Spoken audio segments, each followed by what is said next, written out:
I regret to inform you that the Life Worth Wasting podcast is about to begin. Welcome to another episode of the Life Worth Wasting podcast. I'm your host, the one, the only, the Devo, and I am joined as always by whoever. Finally not sick Bob. Yay, for like a week until you're sick again. Woo! Exactly. Okay, so since we were recording on a Monday, we don't have to skip a week of that time I was reincarnated as a slime. Babysitter arc. The babysitter arc, which so far, admittedly, more interesting than I thought it was going to be. Meh. No. The art direction of this episode was actually better than the last 10 or 15 episodes. I didn't notice. No, you never noticed though. That's true. I don't. You don't. I'm a bad anime fan. You are. I'm not good either. I'm not a good anime fan either. I just have a good eye and ear. Not anime in general, just, Anyway, all right, so many so's already because my head is trying to deal with this. He doesn't like being disrespected by all of the children, so to earn the respect, he's going to have them try to beat him up even though they're obviously small children and he is an adult. And if the small children cannot defeat him in a fight, they will show him respect. Because that's how it works. Yeah, sure. I'm going to use that in my daughter in 2 years. This is more of a way of us just seeing what the abilities are of these children, which was fun. It was kind of My Hero Academia-y. You can definitely see the influence in this sequence. The one kid has a fire sword thing. One magical girl controls water, which they hinted at again that she looks familiar. Do you think she's Shizu's daughter? I don't know. She's something. There's something there. One thing that I was curious about, though. Yes. Jumping ahead a few minutes. Oh god. He said that they came to this world the same time as Shizu. I thought she had been there for decades. Considering Am I wrong on that? Okay, yes. Yes and no. I agree that I didn't understand when they said that either, because she was brought there as a child, right? And her skin was burned off and shit, and then they forced Ifrit down her fucking throat. Yeah, but I was under the impression they did that decades ago, and the only reason she stayed young was because of Ifrit. Well, I don't know about the age thing with her, but I know she was obviously a child and then obviously became an adult. These kids are aging at a normal rate, so there's no way that they came into being at the same time. But that is what they said on the episode. They do say that. It doesn't make any fucking sense. What I'm saying is, what we know for a fact is that she was a child, she became an adult, these kids are aging at a normal rate, but they also state that these kids were brought into existence the same time, around the same time that she was, which makes absolutely no fucking sense. You need to send the creators a strongly worded letter. Stop making isekais or stop adapting light novels.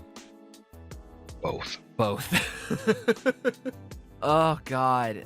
Which is dumb because I actually tend to like isekais. You know what's weird though is this isekai is very strange because a lot of the isekais are just in crazy power fantasies, but this one is a power fantasy, but not in the way you want it to be.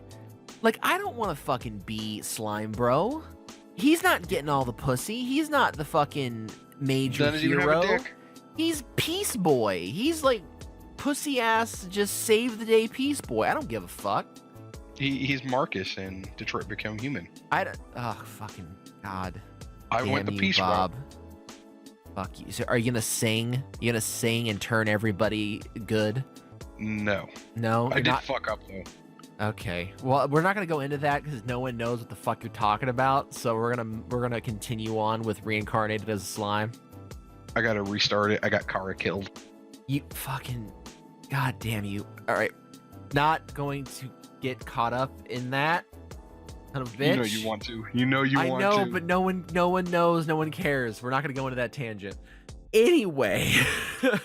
The kids test their powers. He does comment that the girl who controls stuffed animals may have the most powerful ability, which I strongly, because she was just like, I fucking got this, and then she punches him with stuffed animals. I didn't. Yeah, what did she expect was gonna happen? Yeah, I don't know. The other kids were actively trying to murder him, and then she's like, I'm gonna punch you with stuffed animals. Like the little girl with magic who's trying to cut him into pieces. I love when the one kid. Remember how I said this was going to be the Naruto arc, and the one kid like goes when Naruto goes like gets possessed by the Nine Tails and goes berserk. It was very reminiscent to that. He even gets that stance, that animal stance. Yep. Overall, it was fine. It was a short sequence. It was fun. I enjoyed it. And then something happens, which you've already stated something that makes no sense and kind of fucks up the story. Then something else happens, which I have made notes on because I was very confused. Did I state it during this episode or last episode? This episode. No, I'm saying we've already discussed the thing that makes no fucking sense. Oh, the timeline with the kids? Timeline thing. The other thing that makes no sense. So Rimuru's solution to save these children's lives is to rape their souls with the spirits of elemental gods. Yeah. I thought he was just gonna eat them and suck out the excess magic, but that would be too easy. For once, they're not taking the easy route. Okay, first off, I disagree. We'll get there in a minute. We'll get there. But Shizu, is it Shizu? Was that what her fucking name was? I think so. So Shizu fucking was tormented by the spirit inside of her. It controlled her. She was fighting to keep it contained. It could have erupted in her and killed thousands of people at any moment. So of course, the correct decision. You already know he's gonna find the friendly spirits and make friends with them. Fuck that. It's gonna happen. Fuck that. Also, I don't understand the logic that putting a spirit in Shizu was the only reason she lived longer. I didn't get that at all. I don't know, his magic cock. I thought they just said that these little kids normally could not survive the power, but sometimes they could, and when they did, they were infused with greater power. Like, their body survived, so they're clearly a good vessel to have a spirit put in them. Ifrit's cock of rejuvenation, man. He's just constantly doing her soul. You don't need to put a spirit in the kids, because once the kids survive the transportation, I thought they were already good, but I guess not. So he uses a teleportation stone to meet the druid, and the druid's like, yeah, we used to be really close with like the spirits and all, but no, there's a new queen of spirits, and I don't know that bitch yet, so I can't really help you. So I can't put in a good word. And I'm like, all right, so maybe he'll actually have to accomplish something to gain what he wants. Then random picnic scene, which solely exists to solve all of his problems. We have a picnic with the children. There's this awesome fucking dragon thing. I'm like, this is a cutscene for like the new expansion of World of Warcraft. That's what that whole sequence looked like to me. And Rimuru's like, hey, dog that lives in my shadow, just protect the kids. I'm gonna go show off. I'm gonna transform into weird Sasuke, because his outfit looks Sasuke as fuck right there when he transforms into like adult boy version of him, the adult male version of him, with his like wraps and his like samurai gear and shit. And he grows his bat wings and he flies off. And his purpose of transforming is so people wouldn't recognize him, even though everybody recognized him, so it accomplished nothing. The entire show should just be called Serendipity. Yes. He goes, and the dragon's like fucking going ape shit. And I'm like, you know what? The art direction's great in this episode. This fight is already looking pretty epic. Like, I'm like, this could be actually kind of interesting. And then he just eats the dragon and it's over. Wow. Awesome. Thankfully, the dragon was about to kill a man who, to find out, is a merchant, a very big merchant in the cities or whatever, and then offers Rimuru, like, hey, Rimuru, I recognize you even though you were transformed, and, you know, I want to thank you. And then Rimuru's like, you know what, the real way you could thank me was, what if you allowed your merchants to go through my city and it would create trade and it would be beneficial to everyone? And he's like, you know, I just kind of wanted to give you dinner, but sure, you know, I can, you know, make you money, and this is an awesome thing that just comes out of nowhere. And thankfully, that merchant also has a prostitute on his side that just happens to come from a village that is associated with the queen spirit, which will allow him to find the other elemental spirits to save the children. Fuck me. Is all Bob, what are you fiddling with? Nothing. Stop it. I just hear Why? it. I see your fucking icon flash and then I hear shit in the background. Well, that sucks for you. Oh my god. I just feel like such an asshole every time I watch an episode because I get my hopes up like, ooh, this is almost interesting, and then it's like, no. It just spits in my face and laughs at me. Just steps on my neck every episode. God damn it. Don't stop watching it. I'm just a masochist watching this shit. But I like Rimuru, and I like the way the show, like I said, I think the character design is pretty uninspired, but the animation overall is really nice. I just keep watching it. I'm just a fucking naive asshole. We just need to go back to Gundam. We need to go back to Gundam. Yeah. I'm trying to think of what Gundam I haven't watched, and I haven't watched the second half of Zeta, and I haven't seen like Seed, but fuck Seed. We could always watch Build Divers. No, fuck no, God. Or Double O or Double That's Odd. true. Double O, the most overrated Gundam of all time. That is an option. We could do that. I always get to like episode like 10, and then I lose interest. I have not dignified a single fucking minute of that show. It's Gundam like in name only to me. It's really that's it. It's just Gundam taking advantage of the title, the brand. Pretty much. Oh my God. I mean, when the Gundams fly on fucking solar energy, they don't have wings or jets or any type of propulsion. It's just solar energy. That is impossible. That is literally impossible.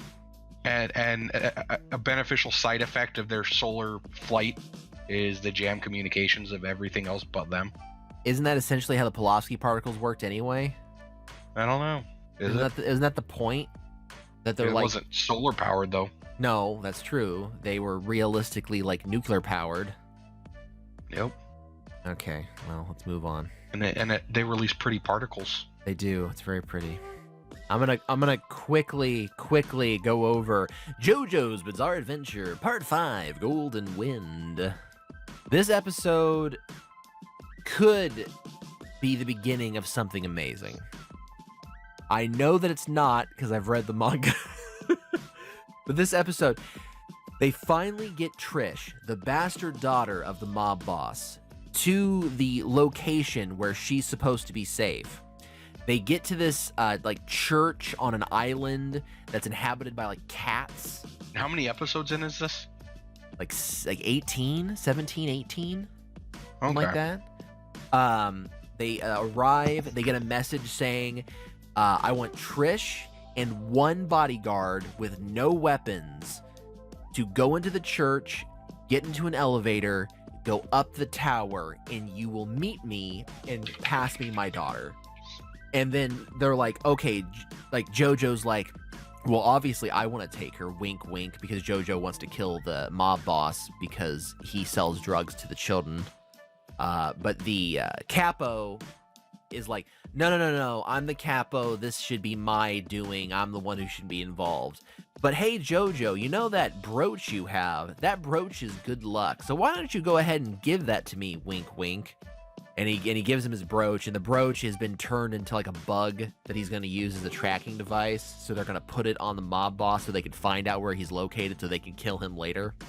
Which I'm like, I don't think that's how that works, but okay, whatever. You got Zipper Man and Trish get onto an elevator, and they're starting to go up. And she's super nervous because she's like, I've never met my fucking father before. He could be a horrible person. He could fucking hate me. And Zipper Man has this revelation of, what is the mob boss gonna do with his daughter once he gets her? Like in reality, what are they gonna do? And then he's like, oh fuck, maybe he wants to kill her himself so she can no longer be used as a tool against him. And once he has that epiphany, he looks over to Trish because he's holding her hand like on the elevator because she's nervous. And he goes and he looks at her and she's missing. And he's like, but I've been holding her hand the entire time. And he looks down at his hand and he's holding her severed hand. She's fucking gone. And he sees like a hole in the roof of the fucking elevator. And he's like, oh my God, the mob boss has been trying to... this whole purpose of this mission was to kill his own daughter because she was a weak point. So Zipperman's like, fuck this shit. I'm going to save Trish. I'm going to kill that fucking mob boss. So he goes down, he chases the mob boss, gets him, and he's hiding. He's like, okay, as soon as the mob boss turns the corner, I'm going to fucking kill his ass and everything's going to be fine.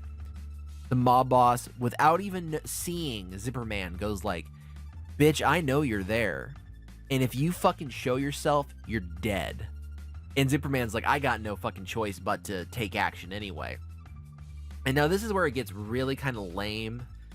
As we know, at least you should know, even though you haven't got there yet in the anime, Dio's stand was that he can stop time, which was an awesome stand. What's fucking stupid... I got there. You got there? Okay, good. We'll get there. We'll talk about that in a second.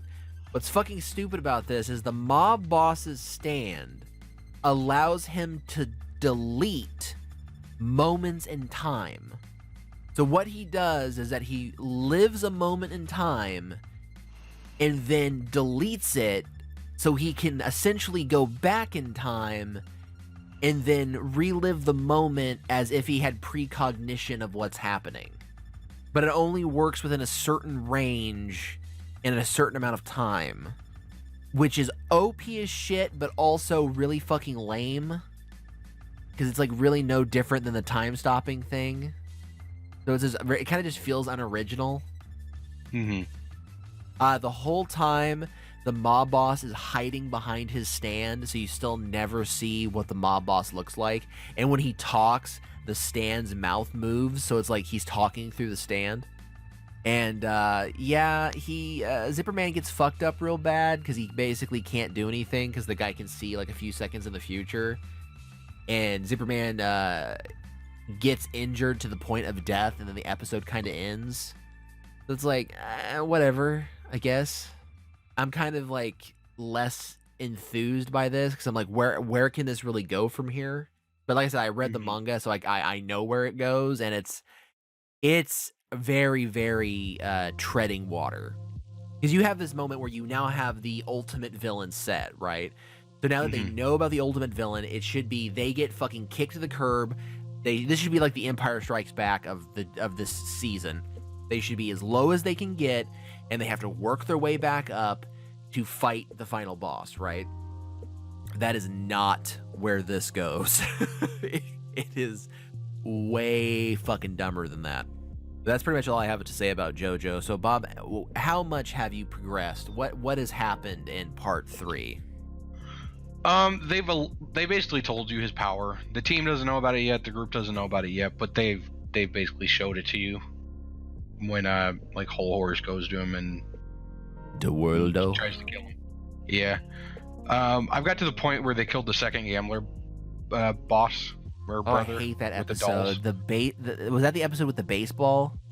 The video game dolls. Yeah. Fuck that episode, man. Yeah, we just finished that one. Yeah. Lame. So we got like 6 or 7 episodes left, I think. Yeah, those last few episodes fucking move, man. There's a lot of shit that goes down. It is like the end of the movie, like ultimate battle. It's pretty good. Has the dog had his episode yet? Where he fights the bird, yeah. What happens in the end of that one? I mean, he kills the bird in the river. He bites its beak off. Okay. I feel like there's some... Okay, I guess maybe you haven't got there yet. Because there's something else that happens with the dog. Then no, I haven't gotten there. Okay, yeah, all right. After he gets his leg cut off? You mean? No, there's more. You'll get there. It's fine. Did you think it was weird that the dog's head changes? I just find the dog weird in general. The dog went from like kind of a realistic looking ugly dog, and then when the dog started to talk, it had like an anime face. The dog has always had an anime face, dude. No, it does not. In the first episode that dog is there, it is a regular ass dog. It gets an anime face later. Look it up. If you buy the action figure, it comes with 2 separate heads for when it's a dog and then when it can talk. I don't know. Oh my god. I'm going to put up a picture now of that fucked up dog face compared to its weird anime face. All right, Bob, fucking bore us to death with sword art. Go.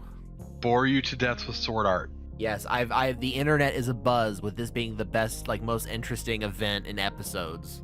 It's really not, though. It's really not. I mean, the first 15 minutes of the episode is literally just Kirito and Alice sitting outside on the side of the tower on like a ledge, just talking. I'm gonna admit this now. Everything that I see about this season, no one has a single fucking word to say about Kirito. It is best boy and Alice. No one talks about Kirito at all. Yeah, this one does focus more on the Yu-Gi-Oh guy. But basically, the first 15 minutes is just Kirito and Alice sitting on the side of the tower on like a perch, and he's just going through her past with her. And that's like it. That's the first 15 minutes. Do we learn anything by having her past explained to us?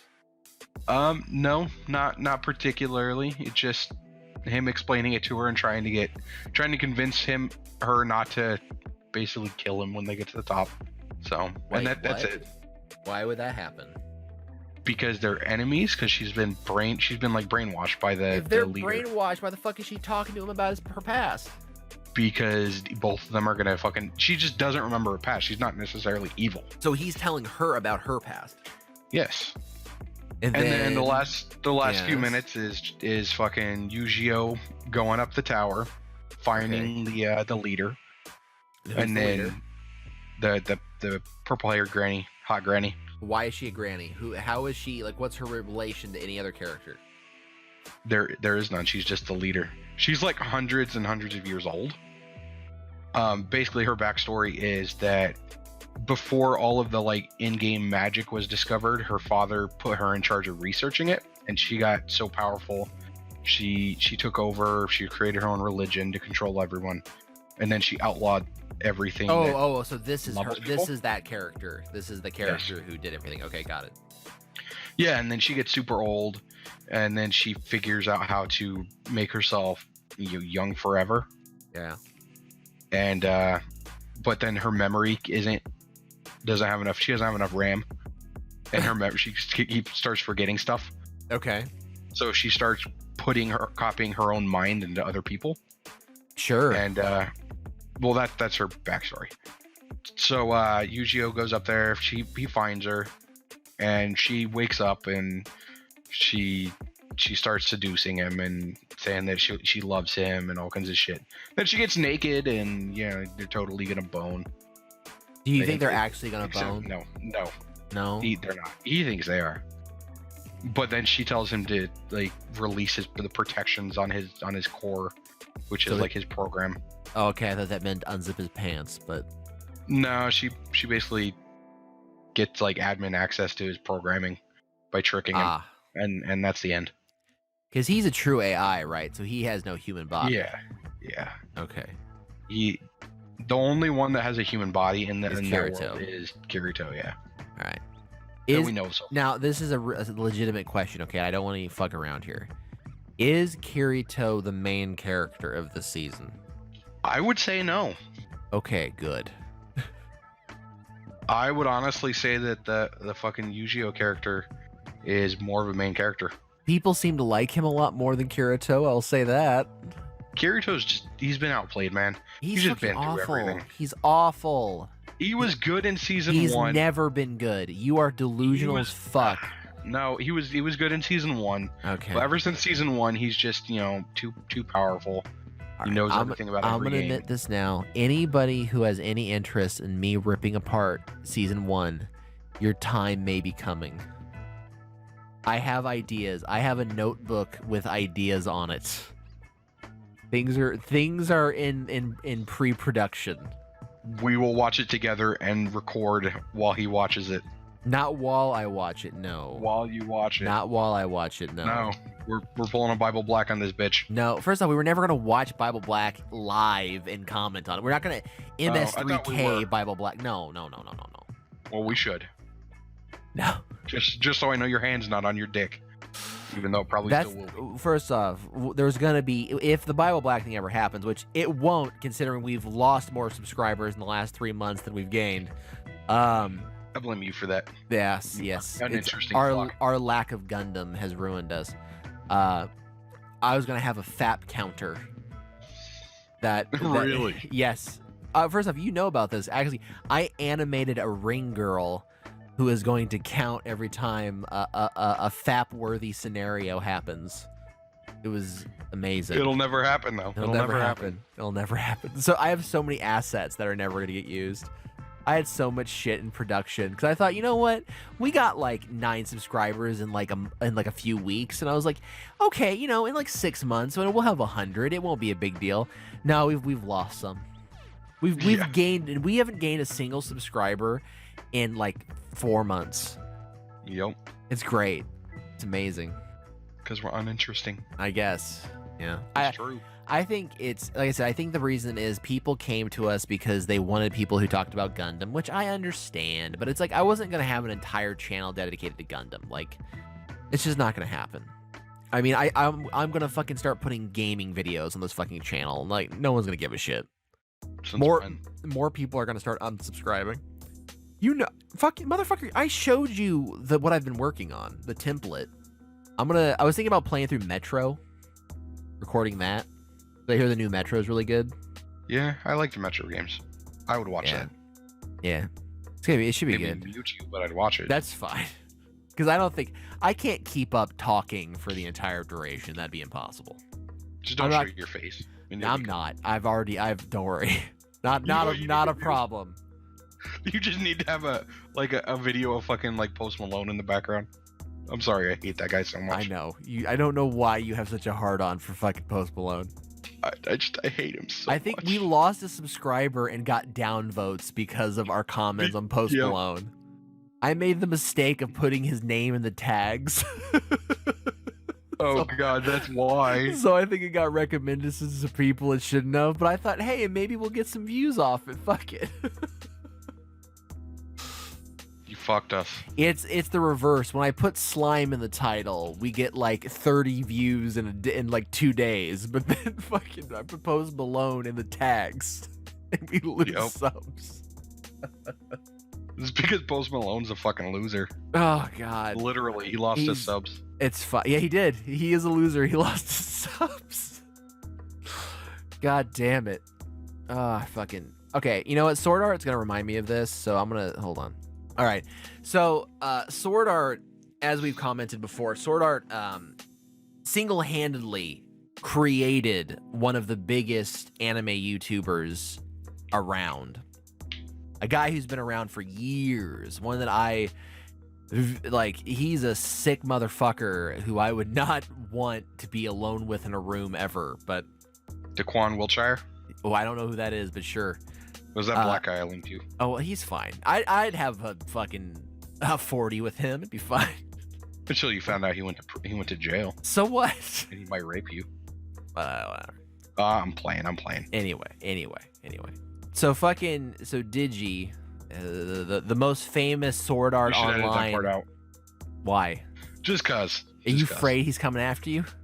No, I don't want to sound racist, and I know that was First off, what was racist? If he's been in jail, he's been in jail. What's wrong with that? I don't know. Anyway, it's not racist. If the man's literally been in jail, it's not racist to say that he's been in jail. I suppose, especially since I enjoy watching his shit. Yeah, I mean, I like the videos you showed me of him. I have no issues with that man. Anyway, back on topic. So Digi became famous for shitting on Sword Art. He is the one who created the love to hate fandom on Sword Art. He single-handedly created that. I saw that he started doing content about Shield Hero, so I was like, okay, I'm gonna look into that a little bit. And then when I was looking into that, I saw that he had done a video on No Game No Life. And No Game No Life is an anime I've never seen ever, not a single episode, but I've seen lots of people meme it. I've seen lots of art from it. I've seen it shown up on top 10 lists constantly. And I'm like, this show seems stupid as fuck. Why does everybody love this? So I'm like, okay, is Digi gonna shit on it for 15 minutes? Because that's kind of what I'm used to him doing, is he just hates everything.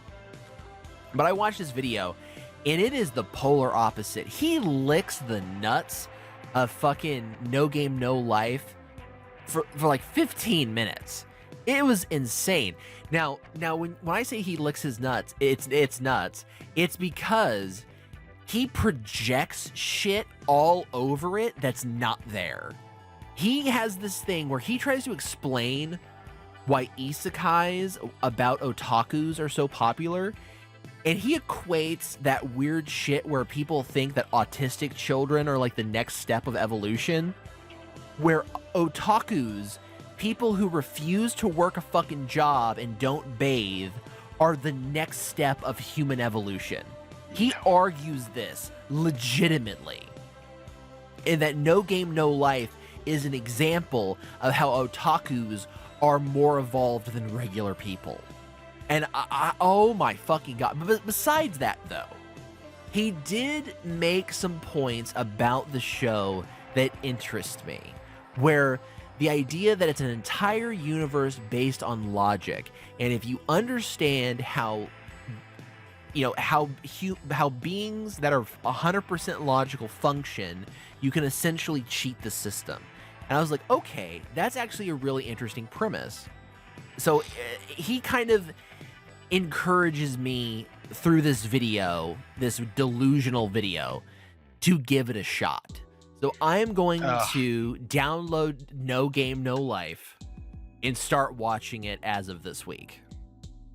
I'm going to tell you this right now. One issue you're going to have with it is absolutely fucking over the top ridiculous in some of the shit he does. And no logical person would ever think to do this. Well, fine. If it's shitty, it gives me something to fucking talk trash about. It's fine. I do love the way the show looks. Yeah, it looks great, but it's just like fucking, you know, he draws a fucking, what's the Yu-Gi-Oh! The 5-card thing where he automatically wins? Exodia. Yeah, it's like he draws fucking random Exodias every match. Oh, that's nice. It's just randomly the weirdest shit fucking ever that no one would ever fucking think of. He pulls out of his ass. Okay, so just or the girl pulls out of her. Just to tie up this conversation about this Digi video. So it like 10 minutes into the video, he starts talking about the relationship between the brother and sister, right? About how according to him, they're like romantically involved and like want to fuck. Is that in the show? They totally want to fuck. Okay, now this is where it gets twisted and weird. He then, completely unrelated to the anime in the video itself, goes into a tangent about how him and his wife pretend to be siblings who are having an incestual relationship on a regular basis. Yeah, that's not weird at all. Yeah, well, this is the guy who also has admitted that he pretends to be a little girl when he masturbates and dresses in women's clothing and jerks off in a mirror. So that's the guy who we're going to for insightful anime in-depth analysis. No, I don't watch him, so I don't. That's fine. It's fine. I unsubscribed from him years ago. I don't even watch our show. That's fine. You did for a while. The first few episodes. Now It's I'm just still like, good. It's fine. Last episode was funny. It says the people who unsubscribed. Whatever. Yeah. Yeah, they voted with their subscriptions there. Yep. All right, we're towards the end here. Let's go into Promise Neverland. What'd you think of this episode, Bob? I thought it was interesting. It was okay. What was interesting about it? The whole dynamic and the between them and the fucking Aunt Jemima character. Which, yeah, that's her new name. That's what we're calling that's her. Fine. So fucking Aunt Jemima was kind of interesting in that she just pours it out. She doesn't give a fuck. She's just like, oh yeah, these are all the secrets that I'm aware of. Here you go. I'm a fucking human slave just like you are. Oh yeah, here's a scar on my chest where they put, like, fucking at a Spawn or some shit. Yeah. They put a computer chip on my heart, so if my heart dies, it warns the demons. Mm-hmm. Also, and by the way, I'm only doing this to better my own life. I don't care about you. Yeah, fuck you, which is fine, understandable. I'm not judging her for her motivation. But then she also expresses something that I did not know, even though I've read the manga in line with these episodes. The tracking devices, if disabled, warn the demons. Mm-hmm. Which, I mean, Ray is smart and all, but what the fuck is he gonna do? I mean, they kind of already said that. They said what? That the tracking devices probably warn them when they get destroyed. I know, but I'm pretty sure the kids already knew that. But he implies that he has a way of destroying them that won't do that. I don't know. And maybe he wraps them in tinfoil and then hits them with the hammer. That's a good point. That might work. Which is so funny because that's how I used to pirate VHSs back in the day. You'd wrap your computer in tinfoil? No, you'd rent VHSs from like Blockbuster, because the thing is that they had like these metal strips in them that made it where if you tried to record the VHS, it would scramble it. But if you took foil and you wrapped the VHS, it would block the signal, and so you could pirate VHSs. I did that shit like crazy. Anyway, so the gift that Ray sent off for that he's going to use to disable the tracking devices is a Polaroid camera. I cannot imagine what tech exists inside of a Polaroid camera that would allow him to disable these tracking devices. Do you have any ideas? Nope. Awesome. Okay. I can't think of anything. Fucking Crone invites the children to her room and is like, if you guys have any more questions, meet me at night and I will answer anything you got. Which is kind of a tense moment because that bitch is fucking crazy. And they go into her room. This moment was fucking tense as fuck. I loved it. And she starts, so they want to play her. So they're going to pretend they don't know how the tracking devices work or where they're located. So she explains to them that it's behind their ear, which they've already established. They knew that, but they were testing Crone to see if she would tell them the truth or not. Now, the part that's so great about this is that as they're testing her, she's testing them. So she explains everything that she knows and then goes, "You fuckers were trying to test me." What? Like, what do you mean? And they're scared shitless. And she's like, "You already knew about the tracking devices." Oh God, how did she know? And she explains that, like, bitch, body language is just as important as the actual words you use. I told you you had a tracking device behind your ear and you never attempted to reach for your fucking ear. And I'm like, oh fuck, she's right. That's totally right. If someone told me that I had a tracking device behind my ear, I would immediately feel for it. And they didn't. That was great. Yeah. Hot takes from Bob. I mean, I got nothing to say. You covered it pretty well. Oh my God. Pretty well. So the episode pretty much doesn't really have very much else going on. The end is kind of the big like dun dun dun moment where there's a knock at Crone's door. She opens it. Mama standing there holding a fucking knife, which is not even a knife. It's a letter opener. And Crone's like, "Oh fuck, this is the end of me. I'm done."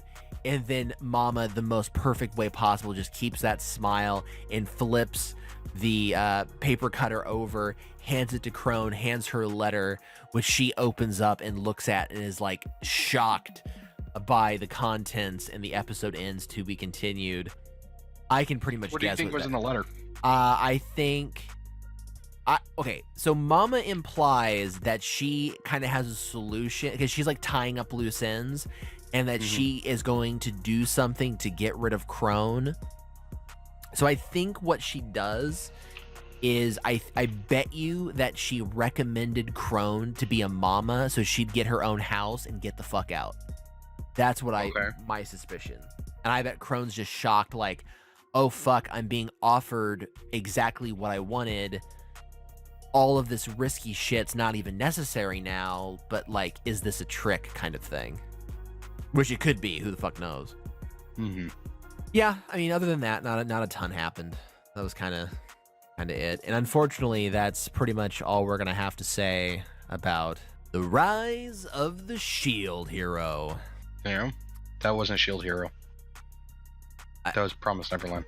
Yeah, no shit, fucker. That's why I segued. It's called a segue. I said as nothing happened, as in Shield Hero, where nothing happened as well. God damn you in podcast etiquette. I'm sorry. Perfect transition. You fucking just shit all over it. I do that to everything. Oh my god. This episode is being criticized everywhere as being complete garbage. I get where everybody's coming from, but fucking Raftalia is adorable and Finger Licking Good's adorable, and I couldn't care. I mean, it was fine. I wasn't bothered, I guess. I don't know. The only real content is in the first like 10 minutes when they go to the village that's being overrun by vines because they were dying of like starvation, and the spear hero brought them the cursed seed that was going to grow amazing crops, but unfortunately made plant monsters that are eating people. The part that was really fucking stupid is when the villagers explain that there was a legend of a cursed seed that killed people, and then the spear hero offered them a seed. And Shield Hero's like, so you dumb fucks knew that there was a legend of a cursed seed that would kill you all, and he brings you essentially a cursed seed, but because he was a hero, trusted him and just planted it anyway. Are you fucking retarded? Yes, they are. Yes, they are. The only thing about the sequence of them fighting the giant plant monster, which I really appreciated, was the fact that he was immune to roots. Because as a tank, he would be immune to roots. Did you pick up on that? No, I did not. When he's just like, okay, let me handle this, and he's just walking towards them, and it's just like roots, and the roots just have no effect. I'm like, yeah, because he's a tank. Roots don't work on a tank. That makes sense. That's MMO 101. So yeah, that's awesome. Raftalia is almost amazingly molested by vines that does not go anywhere, unfortunately. He then tries to, thank God this is yet again not reincarnated as a slime, because there's actual intelligent things that happen. He takes the evil curse seed, uses his shield skills to manipulate the plant life to convert the seed into a good seed that would produce an abundance of fruit, and then offers to sell it to the village to solve their famine problem. And the village is like, I'm sorry, Shield Hero, but we ain't got no fucking funds left. We kind of paid you to kill the monster, so we're kind of fucked. And then it immediately cuts to him in his cart with a bunch of fruit. And I know some people online were confused by this. So tell me, Bob, what is your perspective on this?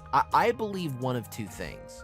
He either said, I will let you grow these plants, but you have to give me fruit to sell, or give me all of your cursed fruit and for trade, and I will give you the seeds that produce the good fruit. Probably the second one. Okay, that's what I think too. I think they gave him all of their bad fruit, and he's going to sell that as trade for the good seeds. Which, because this is Japanese, they felt the need to have a hot spring episode. Because even in a medieval fictional world, there's hot springs. Okay. We get to see Raftalia basically naked, which was great. There's an adorable moment where she starts fantasizing about Shield Hero and about how if he kisses her, she'll become pregnant. Yes. Which is funny and adorable, but it's also kind of gross because the reason she has such an infantile view of like sex is because she's still a child.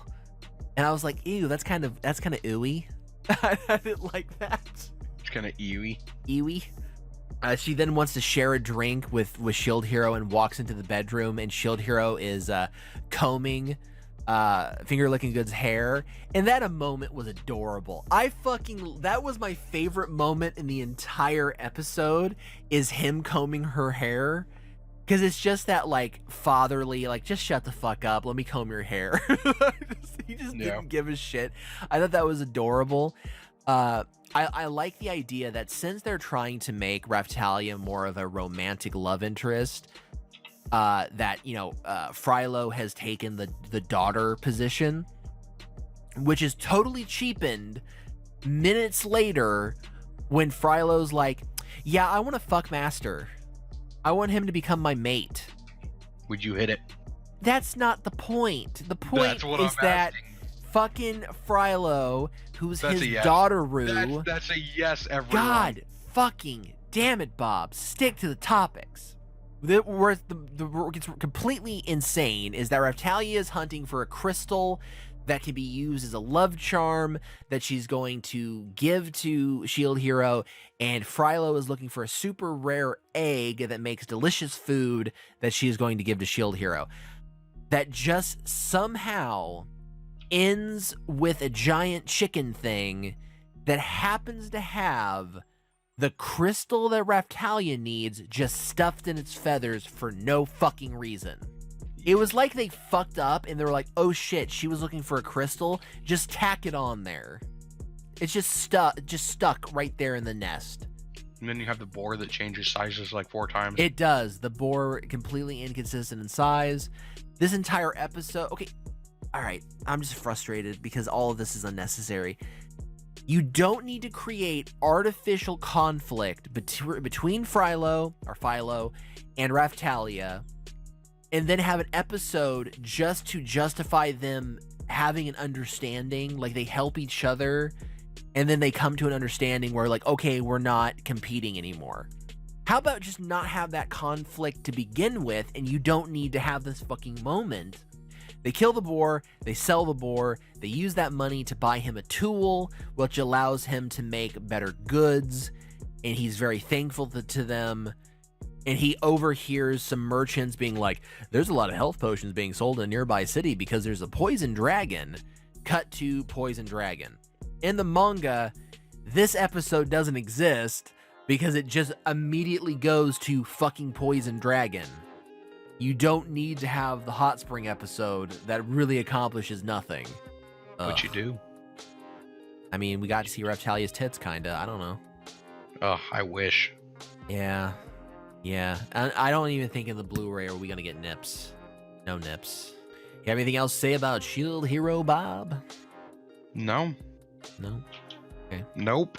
So I want to talk about a little bit about, I was doing some work this week. I was trying to come up with something I thought would be a funny segment for the show. It did not pan out. I created a fake profile on OkCupid trying to find funny dating profiles. I tried to make Does your wife know about this? Yes, she does. She does. Damn. She does. That would have been way more interesting. Yeah, she got really pissed. But I told her what I was doing before I did it, so it was fine. So as I'm making my account, the third thing that it asks is for you to select your gender, which is fine, except for it says to select. If I'm recalling this correctly, select up to 5 genders. Up to 5 genders. There's only. It's genetics. There's only 2. That's sexes, Bob. Those aren't genders. Those are different. This is the selection of genders in which you can select up to 5 from. This is spectacular. Seriously? Yes, this is no joke. Let's read. I know it's on the screen right now, but let's read this fucking list. We have woman, man, agender, androgynous. Androgynous as a gender is quite confusing. Bigender, cis man, cis woman, gender fluid, gender queer, which to me, gender fluid and gender queer are the same thing, but we're going to move on. Gender non-conforming, okay, that's fine. Do you see this one that starts with an H? What's Hijra? So they actually have a specific to Indian culture gender. Intersex, which is not a gender, that's a sex, so whatever. Non-binary, which is the same as gender non-conforming, so that's redundant as well. You have hilariously other, that's a good one. Pansgender, transfeminine, I don't know what the fuck that is. Transgender and transmasculine, back to the don't know what the fuck that is. Transsexual, somehow transsexual and transgender being separate categories is quite confusing. Same as trans man and trans woman. I feel like all four of those things fall into the same category. And then the cherry on top, two-spirit. Two-spirit. What the fuck is that? Is that otherkin? Are those people who have fucking, that think they have spirit animals? I have no fucking clue. Holy shit. All of my years on the internet, have I never read the term two-spirit? Is this beyond two souls? Is this... Hey. Don't get off topic, man. Hey. David Cage has, a place in all of our hearts. All right. Yeah, we're not allowed to talk about Detroit. We're not. Fuck you. If you want to start a video game podcast, let me know and we'll get on there. But fuck you. This is an anime. More interesting than this. Okay. All right. So I make my profile. I purposely select a bunch of options that I think will find me the weird nerd girls. That was my purpose. I wanted to find weird nerd girls. This is the thing. OkCupid, from the last time I've looked at this website, has changed substantially. It has become miserably boring. The profiles are super short. Profiles on OkCupid used to be like Facebook profiles, and now it's like 3 or 4 paragraphs of nothing. They are really lame. I don't know how anybody finds love on these fucking websites. But I did find one gem. One fucking gem. And I'm going to we're going to do this in 3 parts, Bob. The self-summary is, I'm an energetic NFFP girl, which I had to Google that. ENFP girl, which that's a personality type. So that's what that is. Who loves tea parties, tarot cards, and cats. There's never a dull moment when I'm around. I bet not, you cat-loving tarot card reading person. Hey, she's fancy. She lifts her pinky finger when she drinks tea. That's true. You're literally quoting the Three Stooges in 2019. I'm looking for a kind person to have new experience and adventures with, and also relax at home and cuddle while listening to music. I'm a very social person. I am love to get out and do activities around the city. I'm active as known in the local kink scene and like making new friends everywhere I go. She's what active, the? you got STDs. She's active and known in her local kink scene. Which, depending on where you live, that could mean a lot of things. It could mean little, or a lot. Who knows? She's a dom. Moments. On a typical Friday night, it varies. I could be hanging out with friends, playing video games with anime girls in them, swapping funny stories, playing board games, or out at a bar trying to sing karaoke, lol. You not her. I did. Well, the picture's up on the screen. People can fucking correct me. Needs. My partner. Where's a picture of her? Motherfucker, did I or did I not say this will come in 3 parts? You didn't say what the parts were. Exactly. You're going to get there, fucker. My partner should be honesty. Yeah, first off, this person doesn't understand how words work. Honesty, compassion, and quality listening skills. I hope that my partner is a good listener, as I like to talk and speak my mind. Oh, I bet you do. Someone who is weird. If you're boring or super eager to conform, it's just not gonna work. She sounds pretty boring, except for when she's at her kink scene. Yeah, she's like, I have cats, and I like tea parties, but I'm involved in a kink scene. There's a weird separation in those things. Oh my god, I was so happy I found at least one good profile. My all-time favorite travel experience. I want to go back to Hot Springs, Arkansas to dig for quartz and enjoy the bathhouse there. Now this is making you think that they're naked in a bathhouse, so now you have that image in your head. Favorite books, movies, shows, music, and food. Almost any type of anime. Shrek, Me Before You, the wheelchair suicide film. Sailor Moon, which is also an anime, so that's redundant. Sky Hill, Studio Killers, which I don't know what the fuck that is. Macaroni and cheese, oh, I don't doubt that. Chocolate and Thai food. Okay.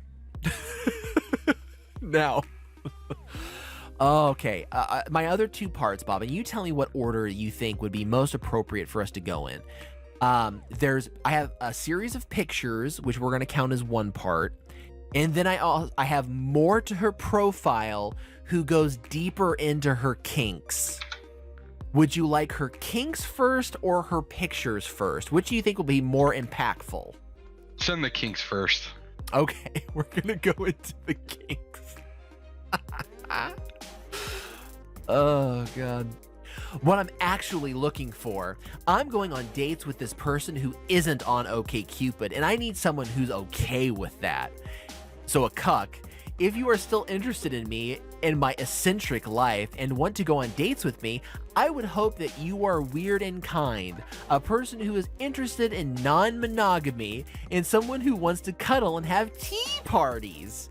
Do you think tea party is like weird code for like piss drinking or something? I could see it. By the way, I can't see who likes me on here, so if you want to get to know me better, just shoot me a message. Her secrets, the most private thing I'm willing to admit. I'm a pretty kinky girl and willing to switch. I want my partner to be comfortable in my participation in the BDSM community. So she wants to fuck you. So she's that's what switch is, right? That she wants to... No, a switch is someone who can be either submissive or dominant. That's what a switch is. I've always taken it as someone who wants to put on a wearable and fuck you. I mean, that's something a dominant female may do, but it's not necessary to be a dominant. So what we're to gain from this, yes, I can hear you.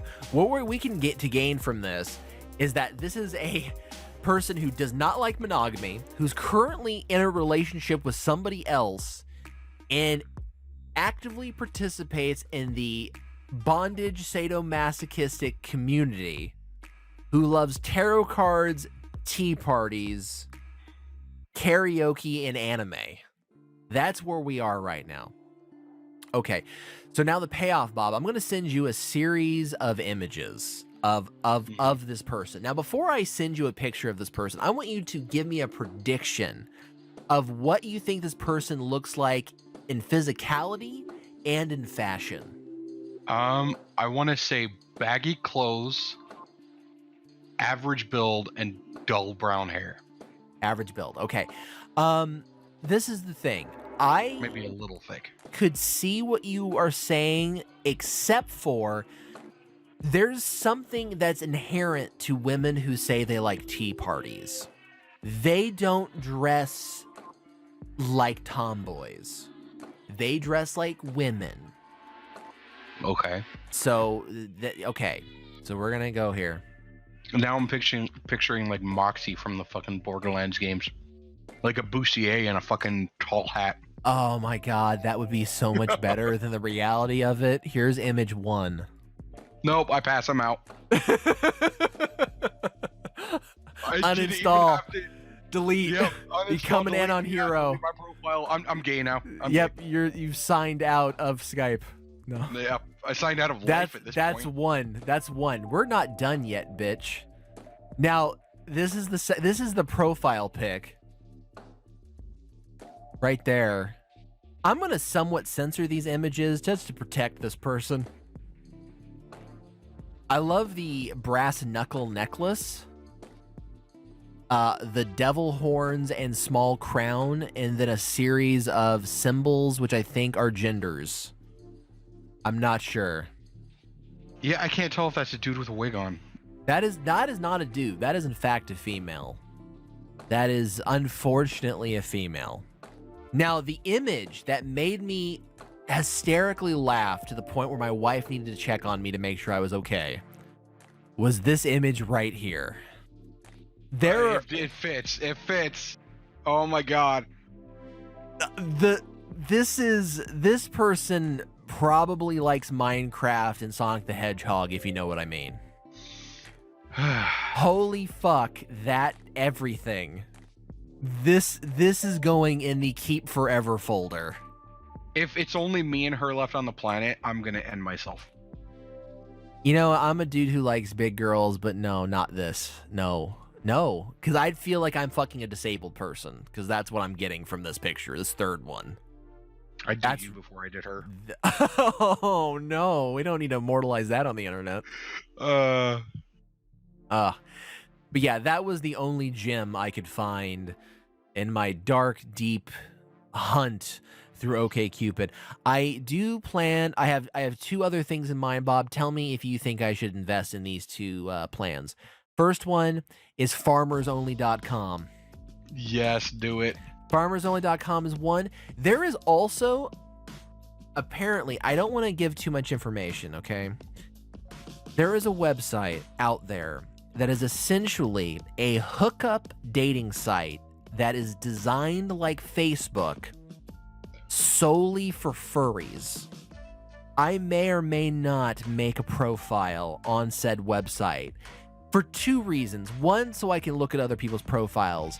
And There's two, no way you'll do it. I know you. You'll do I'm it. thinking that you and I, Bob, since no one watches this podcast, it won't hurt anything. You and I should live on the show make a profile on this website and try our best to design it in a way to get as many people to send us dick pics as possible. You can do that. I'm not interested. I'm not saying you have to look at the dick pics, but I'm saying is you have to participate in creating the profile to receive the dick pics. Because no woman gives a fuck about this. This is solely for dudes to fuck each other. You know that's the truth. I will. You create the profile, and I will help input ideas and stuff. I'm not going to create one. I didn't say for you to create one. I said I said you and I together will create a singular profile. Meaning I will be the one to do the work, but you can help me fill it out. Fine, we'll do this. Okay. Even though I'm pretty sure this is illegal. What is illegal about it? Getting random people to send dick pics on fraudulent terms. What? So if I make a profile on the internet and say I'm a sexy man boy, and I don't send any messages out, and then people fill my fucking inbox with dick pics, I'm committing an illegal act here? Okay, I was under the impression you were going to pretend to be a girl. Fuck no. I'm not. First off, even if I was pretending to be a girl, who the fuck cares? I'm not. I'm saying is I'm not going to do anything other than create the profile and just let it sit there. And just see how fast the fucked up messages accumulate. Okay, then this might be pretty funny. Okay, thank you. So we have to find our persona. We have to come up with, we got to figure out all of the keywords because I'm not super into the furry community. So I got to figure out, like, I know ooh-woos. We're going to have to use a lot of ooh-woos and snuggles and cuddles. Right. Extreme noses pounces on you. Ooh, you're so warm. All the good stuff to get all those weird creepos to want to stick their furry penises in our furry butts. It'd be great. You just agree, like, arms crossed, head nod, like, yes, sir. We're on it. We're on it.